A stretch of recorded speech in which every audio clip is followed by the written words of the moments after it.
उनका जो मीडिया है बड़े बड़े घरानों का, वो प्रचार भी कर रहा है और वो चाहते हैं कि पूरे देश के संसाधन, किसान, मजदूर, आम जनता के जो संसाधन हैं, जो मेहनत करके उन्होंने 50, 60, 70 साल में खड़े किए हैं, वो उनके मुनाफे बढ़ाने के लिए इस्तेमाल हों, वो उनको सुपुर्द कर दिए जाएं। दूसरी तरफ वो जनता का हिस्सा 98% जिसके बच्चे बेरोजगार हैं और जो किसान है वो हत्या करने को मजबूर है, युवा वर्ग को नौकरी नहीं मिलती, फौज में भी 4 साल कर दिए, 18 साल का बच्चा फौज में लगेगा, 22 साल में रिटायर हो जाएगा, उसकी शादी भी नहीं होगी। और हमारे जो महकमे हैं, हमारे किसान मजदूरों के, व्यापारियों के बेटा बेटी को रोजगार मिल जाता था, उन महकमों को भी खत्म करने जा रहे हैं। केंद्र में 30 लाख वैकेंसी पड़ी हुई है, उनको भरा नहीं गया। वो आने वाले टाइम में इंडिया गठबंधन के सहयोगियों ने वादा किया है कि उनको भरा जाएगा। और देश में रोजी रोटी पर बहुत बड़ा संकट है। पिछले 10 साल में महंगाई इतनी ज्यादा होगी कि हमारे लोगों पर, जनता पर 26 लाख करोड़ रुपए पेट्रोल, डीजल और गैस के दाम बढ़ा करके हमारी जेबों से वसूल किए हैं। और 1.5-2 लाख करोड़ रुपए हर महीने जीएसटी लग जाता है। ट्रैक्टर पर 18% जीएसटी है, विलासिता की चीजों पर 4% जीएसटी है, खाने पीने पर भी जीएसटी लगा रखा है, जिसने चौतरफा महंगाई बढ़ा दी। और हमसे टैक्स लेकर के बड़े बड़े सरमाएदारों के 17.5 लाख करोड़ रुपए पट्टे खाते डाल दिए। ये जनता का पैसा है।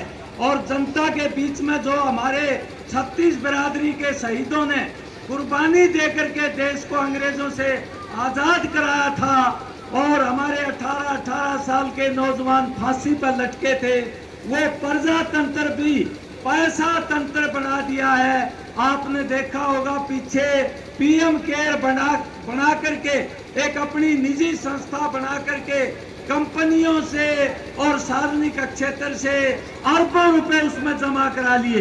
प्रधानमंत्री रिलीफ फंड को खत्म कर दिया और उसका ना ऑडिट हो सकता है, ना आरटीआई लग सकती है। उस पैसे से विपक्ष की सरकारों को गिरा रहे हैं, एमएलए को खरीद रहे हैं, एमपी को खरीद रहे हैं। ऐसी हालात देश में बना दी है। अभी देखा होगा कल एक बहुत बड़े पत्रकार परवीर प्रकाश, जिनको 3 अक्टूबर को गिरफ्तार कर लिया था, यूएपीए लगा दिया और कहने लगा आप देशद्रोह की खबरें दे रहे हैं। वो किसानों की, आम जनता की खबरें दे रहे थे, मजदूरों की खबरें दे रहे थे।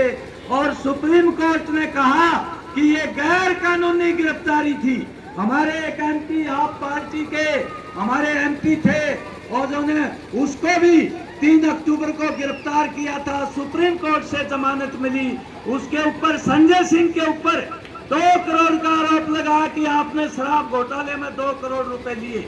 जब मामला सुप्रीम कोर्ट में पहुंचा तो सुप्रीम कोर्ट ने कहा कि भाई वो 2 करोड़ रुपए कहाँ है? बोला जी वो तो वसूली नहीं हुई।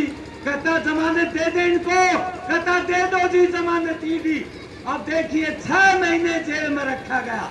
हमारे केजरीवाल साहब को एक आदमी ने 50 करोड़ का चुनावी बॉन्ड भारतीय जनता पार्टी को दिया।